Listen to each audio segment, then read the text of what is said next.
प्रिय विद्यार्थियों, हम पाठ 2 का अध्ययन कर रहे थे जिसका शीर्षक था दादी माँ। इसके लेखक हैं शिव प्रसाद सिंह।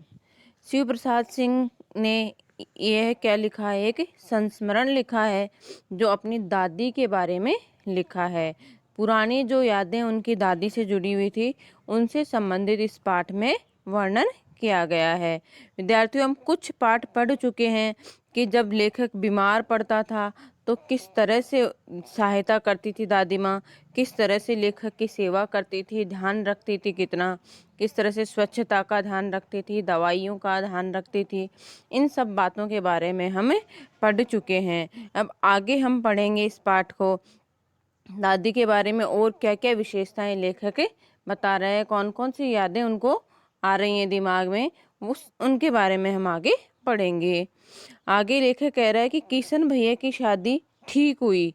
अर्थात किशन भैया कौन है? लेखक शिव प्रसाद सिंह के भैया हैं बड़े, किशन भैया। उनकी शादी तय हो गई थी, ठीक हुई, तय हो गई।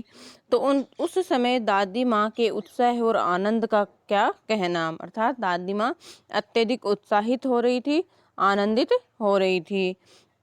दिन भर गायब रहती, अर्थात इधर उधर घूमती रहती, कोई ना कोई काम देखती रहती थी, संभालती रहती थी। सारा घर जैसे उन्होंने सर पर उठा लिया और अत्यधिक खुश हो रही थी वो। पड़ोसी ने जब आती, कोई भी फंक्शन होता, कुछ भी प्रोग्राम, कोई कार्य होता था शादी से संबंधित, तो जब पड़ोसने आती थी तो बहुत बुलाने पर दादी माँ आती थी। ऐसे लगता था जैसे सारे कामों में दादी माँ ही व्यस्त थी। वो क्या आकर दादी माँ कहती, बहन बुरा न मानना, कार परोजन का घर ठहरा। अर्थात शादी का घर है तो उसमें अत्यधिक कार्य होते हैं। कार परोजन, कार्य, प्रयोजन को बोला गया, परोजन, अत्यधिक कार्य हैं, इसलिए मैं क्या हो जाती है, मुझे देरी हो जाती है। दादी माँ क्या कहते हैं कि एक काम में अगर अपने हाथ से नहीं करूँ तो होने वाला नहीं है। अर्थात दादी माँ अपने आप को क्या समझती हैं, अत्यधिक जिम्मेदार मान रही हैं। वो हर कार्य, शादी से संबंधित हर रस्म वो अपने हाथों से करना चाहती हैं, अपने सामने वो करना चाहती हैं, इसलिए वो हर कार्य देखती रहती हैं। इसलिए उन्हें कई कई कार्यों में पहुंचने में क्या हो जाती है, देरी भी हो जाती है। जानने को तो यूँ सभी जानते थे कि दादी माँ कुछ करती नहीं थी, रथ कार्य नहीं करती थी, लेकिन हर रस्म में वो हिस्सा जरूर लेती थी। पर किसी काम में उनके अनुपस्थिति वस्तुतः विलंब का कारण बन जाती। किसी कार्य में अगर वह नहीं पहुंच पाती तो वो उनको जो भी औरतें कुछ रस्म करने आती थी तो उनको क्या करना पड़ता था, दादी माँ का इंतजार करना पड़ता था। इसलिए उन्हें क्या हो जाता था, विलंब हो जाता था, देरी हो जाती थी। उन्हीं दिनों की बात है, एक दिन दोपहर में मैं घर लौटा। लेखक क्या कह रहा है, शादी के कुछ दिनों बाद की बात है। एक दिन जब मैं दोपहर में घर लौटा बाहर से, तो बाहरी निकसार में, अर्थात घर के बाहर का जो हिस्सा है उसमें दादी माँ किसी के ऊपर बिगड़ी हुई थी, मतलब किसी पर गुस्सा कर रही थी। लेखक क्या कह रहा है, जब मैंने देखा तो पास के कोने में ही कौन थी, रामी की चाची। रामी की चाची खड़ी हुई थी। वो दादी माँ उससे क्या कह रही थी, सो न होगा धन्नो। रामी की चाची का नाम क्या था, धन्नो था। कि ऐसा नहीं होगा, सो न होगा, अर्थात ऐसा नहीं होगा धन्नो, रुपए मैं सूद के आज दे दे। कि उसको कुछ उधार दिए हुए थे, रामी की चाची को दादी ने कुछ पैसे उधार दिए थे। अगर जब वह समय पर नहीं दे पाई तब दादी उन पे क्या हो रही थी, गुस्सा हो रही थी कि ऐसा नहीं होगा धन्नो, तुम मेरे रुपए जो है वो मैं सूद, सूद किसे कहा गया, ब्याज को, ब्याज के सहित मुझे आज ही दे दे। दादी माँ उसे डांट रही थी कि तेरी आंख में शर्म तो है नहीं, मांगने के समय तो कैसे आ गई थी भाई, तुम मांगने के समय तो मेरे पास में आ गई थी। पैरों पर नाग रगड़ती फिरी, अर्थात गिड़गिड़ा रही थी। किसी ने एक पाई भी नहीं दी थी, और किसी ने तुम्हें एक पाई भी, एक पैसा भी नहीं दिया था। और किसने मदद करी थी, दादी ने मदद करी थी। दादी अब कह रही हैं कि अब लगी आजकल करने में, अब पैसे वापस दे नहीं रही हैं, कभी कहती हैं आज देऊंगी कल देऊंगी, अर्थात आजकल कर रही हैं। ऐसे कहती हैं फसल में दूंगी, फसल में दूंगी, अर्थात जब फसल पक जाएगी तब दूंगी। तो दादी माँ उसे डांट रही है कि क्या अब तेरी खातिर दूसरी फसल कटेगी, अर्थात अब फसल जब हो गई है तो भी तुम मेरे पैसे नहीं लौटा रही हो, तो क्या अब तेरी खातिर दूसरी फसल कटेगी क्या। इस तरह से रामी की चाची धन्नो को दादी माँ डांट रही थी।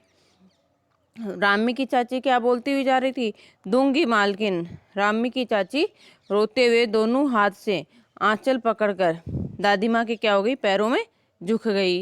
रामी की चाची अपना आंचल पकड़ करके दोनों पैर उनके पकड़, दोनों हाथों से अपना आंचल पकड़ लेती है और क्या करती है, दादी माँ के पैरों में झुक जाती है। क्या बताती है कि बिटिया की शादी है, आप न दया करेंगी तो उस बेचारी का निस्तार कैसे होगा, उनका विवाह कैसे होगा अगर आप भी दया नहीं करोगी तो दादी माँ पीछे हट जाती है। जब वह उसके पैरों में गिरती है तो दादी माँ क्या करती हैं, पीछे हट जाती है। हट हट अभी नहा के आ रही हूँ।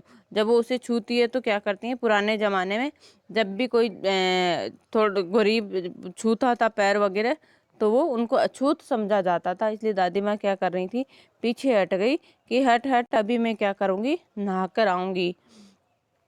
तो मैं लेखक क्या कह रहा है, मैं उधर से निकल रहा था तो मैंने कह दिया जाने दो दादी, मैं इस अप्रिय प्रसंग को हटाने की गरज से, मतलब दादी माँ जब गुस्सा हो रही थी तो वो अत्यधिक दुखी हो रही थी रामी की चाची, तो इस प्रसंग को, इस बात को टालने के लिए मैंने दादी माँ से क्या कहा कि जाने दो दादी, बेचारी गरीब है, दे देंगी कभी, कि पैसे कभी भी दे देंगी, बेचारी क्या है, गरीब हैं। तो दादी माँ क्या कहती है लेखक से, चल चल चला है मुझे समझाने, डांट देती है लेखक को भी कि तू यहाँ से चल, मुझे चला है समझाने के लिए। तो लेखक चुपके से आंगन की ओर चला जाता है चुपचाप। इस बात को कई दिन बीत जाते हैं। लेखक कह रहा है मैं इस प्रसंग को एकदम भूल गया, इस वाले प्रसंग को मैं बिल्कुल ही भूल गया था। एक दिन रास्ते में रामी चाची मिली। एक दिन रास्ते में लेखक को कौन मिलती है, रामी की चाची मिलती है। तो वह दादी के बारे में बहुत अधिक आशीर्वाद दे रही थी, बहुत अच्छी बातें कर रही थी, दादी के लिए कह रही थी दूधो नाओ पूतो पलो का आशीर्वाद दे रही थी दादी को। तो लेखक कह रहा है मैंने पूछा रामी की चाची से कि क्या बात है धन्नो चाची। उसने विवल होकर पूछा, विवल मतलब अत्यधिक खुश अंदर से भावुक होकर के क्या कहती हैं, ऊरिन हो गई। ऊरिन मतलब ऋण से मुक्त होना। ऊरिन का मतलब क्या होता है, ऋण से मुक्त होना, कि मैं अपना जो ऋण था, कर्जा दादी से मैंने जो ले रखा था, उससे मैं मुक्त हो गई। भगवान भला करे हमारी मालकिन का, मालकिन किसे कहा गया, दादी को, कि हमारी मालकिन का भगवान भला करे। कल ही आई थी मेरे घर पे, कल ही आई थी, पीछे का सभी रुपया छोड़ दिया, ऊपर से 10 रुपए का नोट देकर बोली। क्या कह रही है कि दादी माँ कल हमारे घर आई थी और उन्होंने क्या किया, पीछे का तो सारा रुपया छोड़ दिया और ऊपर से 10 रुपए का नोट देकर बोली कि देखना धन्नो, जैसी तेरी बेटी वैसी मेरी, 10-5 के लिए हंसाई नहीं होनी चाहिए। देवता है बेटा देवता, अर्थात दादी माँ कैसी है, देवता के समान है बेटा, देवता के समान है। इन सब बातों में क्या समझ में आ रहा है हमें कि जब उसने उस टाइम वो गिड़गिड़ा रही थी दादी के पास कि मेरी बिटिया की शादी है, तो दादी माँ उस समय तो गुस्से में थी, लेकिन बाद में वह क्या करती हैं, उस रामी की चाची के घर जाती हैं और उसका पूरा कर्जा माफ़ कर देती हैं और बिटिया की शादी के लिए उसे क्या करती हैं, 10 रुपए और देती हैं ऊपर से, कि बेटी की शादी में किसी प्रकार की कमी नहीं होनी चाहिए, जैसी तेरी बेटी है वैसी ही मेरी बेटी है। इससे हमें क्या पता चलता है, दया, दादी माँ की जो दया भावना है उस गुण का हमें इससे पता चलता है। लेखक क्या कह रहा है कि लेखक ने पूछा उससे, रामी की चाची से, कि उस रोज तो बहुत डांट रही थी दादी। तो वो कह रही है कि वह तो बड़े लोगों का काम है बाबू, रुपया देकर डांटने भी नहीं तो लाभ क्या हुआ, अगर रुपया दे करके नहीं डांटने तो समय पर पैसे कौन देगा, क्या लाभ हुआ। इसलिए वह तो क्या होता है, बड़े लोगों का काम होता है। लेखक मन ही मन इस तर्क पर हंसता हुआ आगे बढ़ जाता है। लेखक अपने मन ही मन में हंसने लग जाता है कि दादी कैसी हैं, कभी एक ही पल में गुस्से में और दूसरे पल में दया भी कर देती हैं। अब किशन के विवाह के दिनों की ही बात है, क्या कह रही हैं, अब वापस किशन के विवाह के संबंध में वापस बात करते हैं कि किशन के विवाह के दिनों की बात है। विवाह के, किशन कौन है, लेखक के बड़े भैया, उनकी विवाह की बात है। विवाह के 4-5 रोज पहले से ही औरतें क्या करती हैं, रात रात पर गीत गाती रहती हैं। और विवाह की रात को क्या करती हैं, अभिनय होता है। हमारे यहाँ उसे क्या कहते हैं, टोटिया। अभिनय करते हैं, कुछ नाटक करती हैं औरतें। आदमी भी, और आदमी की वेशभूषा भी पहनती हैं कुछ औरतें, कुछ औरतों की पहनती हैं। तो जो जो शादी की रस्में होती हैं वो सारी अभिनय के रूप में औरतें करती हैं जब बारात हमारे घर से चली जाती है। तो विवाह की रात को अभिनय होता है। ये प्राय एक कथा का हुआ करता है, एक ही कथा का हुआ करता है। उसमें विवाह से लेकर पुत्रोत्पत्ति, पुत्र होने तक की सभी दृश्य दिखाए जाते हैं। और सारे के सारे पार्ट इसमें सब कुछ कौन करती हैं, औरतें ही करती हैं। तो लेखक क्या कह रहा है कि मैं बीमार होने की वजह से, लेखक क्या कह रहा है कि मैं बीमार होने की वजह से उस बारात में नहीं जा सका। मेरा भाई राघव दालान में सो रहा था। मेरा भाई राघव दालान में क्यों सो रहा था, क्योंकि वह जो है विवाह में शामिल होने के लिए कब आया, बारात निकलने के बाद आया, इसलिए वह भी बारात में नहीं जा सका। वह बारात जाने के बाद में पहुंचा था तो वह नहीं जा सका। लेखक खुद क्या हो रहा था, बीमार हो रहा था, इसलिए लेखक भी बारात में नहीं गया। तो औरतों ने जब इन मतलब उस जो अभिनय करती थी वहां पर क्या होता था, आदमियों का जाना पाबंदी होते थे। आदमी उस अभिनय में हिस्सा नहीं ले सकते थे, ना ही वहां पर रह सकते थे। सिर्फ कौन होती हैं, औरतें। तो जब लेखक बारात में नहीं गया और वो मेरा भाई भी नहीं था, मेरा भाई भी वहीं था, तो औरतों ने क्या करी, उस पर आपत्ति की। तो दादी माँ बिगड़ी। दादी माँ ने कहा, क्या कहा कि लड़की से क्या पर्दा, लड़के और ब्रह्मा का मन तो क्या होता है, एक जैसा होता है। ये तो क्या है, बच्चे हैं, इन बच्चों का और ब्रह्मा जी का मन तो क्या होता है, एक जैसा होता है, इनसे क्या पर्दा करना है। तो लेखक क्या कह रहे हैं, मुझे भी पास की एक चारपाई में चादर उठाकर दादी माँ ने चुपके से सुला दिया। मेरा भाई तो राघव तो बाहर सो रहा था, उससे तो उसके लिए तो बोलते, लेकिन मेरे लिए औरतों को बोला नहीं। दादी माँ ने क्या किया, मुझे पास की एक चारपाई थी उस पर चादर उड़ा करके दादी माँ ने चुपका से सुला दिया। लेखक को उनकी बातें अभिनय देख देख करके अंदर ही अंदर हंसी आ रही थी। लेखक को लग रहा था कहीं जोर से नहीं हंस दूं, नहीं तो भेद खुल जाएगा, मेरा राज खुल जाएगा और मैं निकाल करके बाहर कर दिया जाऊंगा। पर जब भाभी की कोई बात आई तो उसकी हंसी रुक नहीं सकी और उसका क्या हो जाता है, भंडा फोड़ हो जाता, उसका राज खुल जाता है। तो देबू की माँ को उसमें आई हुई थी उसमें अभिनय करने के लिए औरत, देबू की माँ। उन्होंने चादर खींच ली और कहा, दादी ये कौन बच्चा है सोया है। उसके लिए मतलब चिढ़ा रही थी कि बेचारा रोता है, शायद दूध तो पिला दूं, ऐसा ये कौन सा बच्चा है। और ऐसा करके हाथापाई शुरू हो गई, मतलब वो लेखक को मारने के लिए दौड़ती है। तो दादी माँ बिगड़ी कि लड़के से क्यों लगती हैं, अर्थात लड़के को क्यों बोल रही हैं। सुबह रास्ते में देबू की माँ मिली तो वो कह रही है, कल वाला बच्चा भाभी। मैं वहां से जोर से भागा, वो चिढ़ाने लग गई कि कल वाला बच्चा। तो मैं वहां से देख के कह रहा, मैं वहां से जोर से भागा और दादी माँ के पास से जा खड़ा हुआ। दादी माँ के पास जा करके खड़ा हो गया। वस्तुतः किसी प्रकार का अपराध हो जाने पर जब दादी माँ की छाया में खड़े हो जाते हैं तो अभय दान मिल जाता है। लेखक क्या कह रहा है कि जब किसी बात पे कोई भी अपराध हो जाता है, कोई गलती हो जाती है और हम दादी माँ के पास जा करके खड़े हो जाते हैं तो क्या मिल जाता है हमें, अभय दान। अभय दान अर्थात किसी प्रकार का डर नहीं रहता है, डर से क्या हो जाती है, मुक्ति मिल जाती है। इस प्रकार से लेखक क्या बता रहा है, किशन भैया की शादी में हुई कुछ घटनाओं का लेखक ने इसमें वर्णन किया है। स्नेह और ममता की मूर्ति दादी माँ की एक एक बात आज कैसे मालूम होती हैं। लेखक को एक एक बातें दादी माँ की याद आती हैं।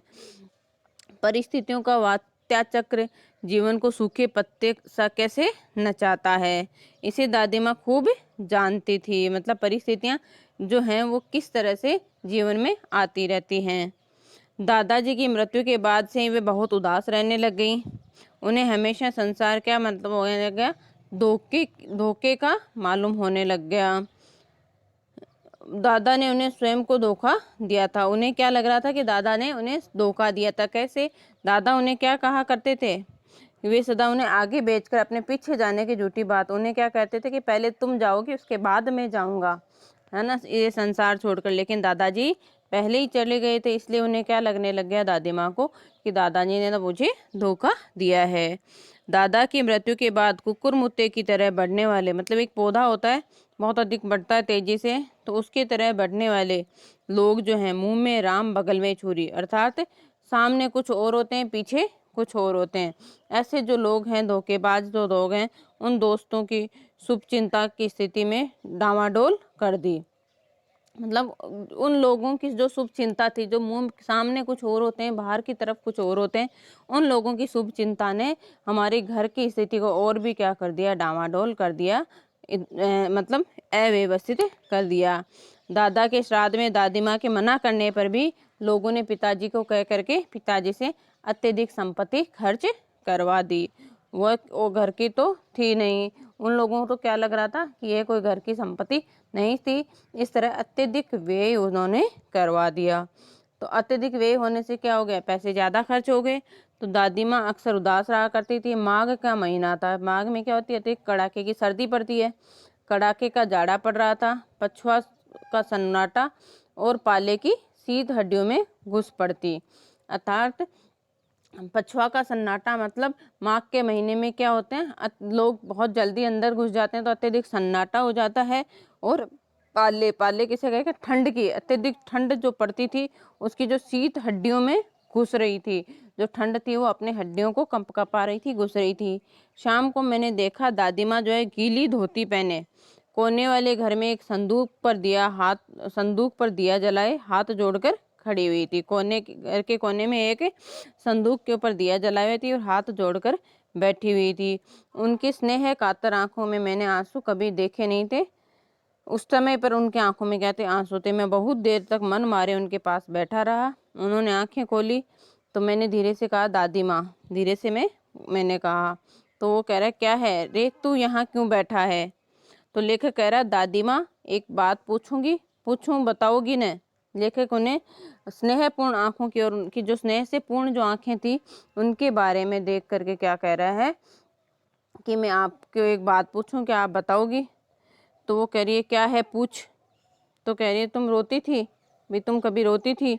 तो दादी माँ मुस्कुराती है, पागल, तूने अभी खाना नहीं खाया न, चल चल, मतलब बात टालने लग जाती हैं।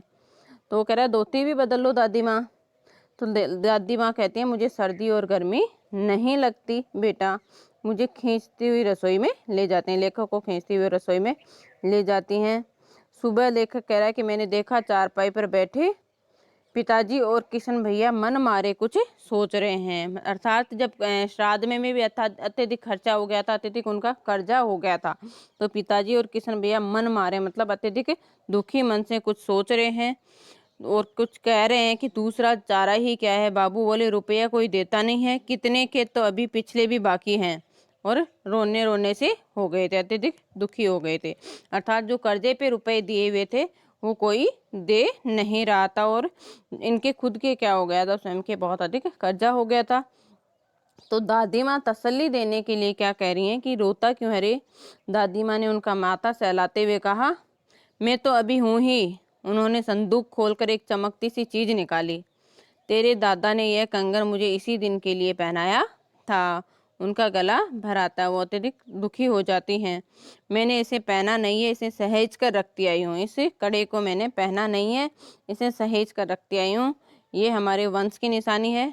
और उन्होंने आंसू पोंछ कर क्या कहा कि तुम्हारे लोग आगा पीछा सब सोच लेते, पुराने लोग जो थे आगे का और पीछे का सब सोच लेते थे, इसीलिए ऐसी वस्तुएं खरीदते थे जो बुरे समय में हमारे काम आ सके।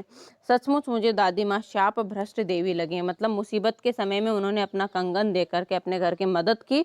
तो लेखक क्या करा, उस समय मुझे दादी माँ कैसी शाप भ्रष्ट, मतलब अगर कोई श्राप लग जाता तो उसको नष्ट करने वाली जैसी देवी दादी माँ मुझे लगी। धुंधली छाया विलीन हो गई। लेखक कह रहा है, दादी माँ, लेखक जब किशन भैया का पत्र पढ़ रहा था तो दादी माँ के संबंधित ये सारी बातें याद कर रहा था। अब लेखक कह रहा है, जो धुंधली दादी की छाया थी वो मेरे मन से धीरे धीरे विलीन हो गई। मैंने देखा दिन काफी चढ़ गया है। पास के लंबे खजूर के पेड़ से उड़कर एक कौवा अपने घिनौनी काली पांखें फैलाकर मेरी खिड़की पर बैठा हुआ था। आज में हाथ में अब भी किशन भैया का पत्र कांप रहा था। हाथ में लेखक ने वो किशन भैया का पत्र ले रखा था, तो पिछली यादें दादी की उनके मन में आ रही थी, जो अब लेखक ने लिखी हैं। काली चींटियां भी की कतारें भी धूमिल हो रही हैं। आंखों पर विश्वास लेकर कह रहा मुझे विश्वास ही नहीं हो रहा है। मन बार बार अपने से पूछ बैठता है कि क्या सचमुच दादी माँ नहीं रही। इस प्रकार से दादी की जितनी भी विशेषताएं थी उन सब के बारे में लेखक ने वर्णन किया है और हमें बताया है कि किस तरह से हमारे बुजुर्ग जब हमारे साथ होते हैं तो हमें कितना सहयोग होता है, कितनी सारी चीज़ें हमें सीखने को मिलती हैं। आगे हम इसके प्रश्न उत्तर करेंगे अगले वीडियो में। तब तक आपको जो भी इस पाठ से संबंधित ओबीटी मिलती है आप उन्हें पूर्ण करें। धन्यवाद।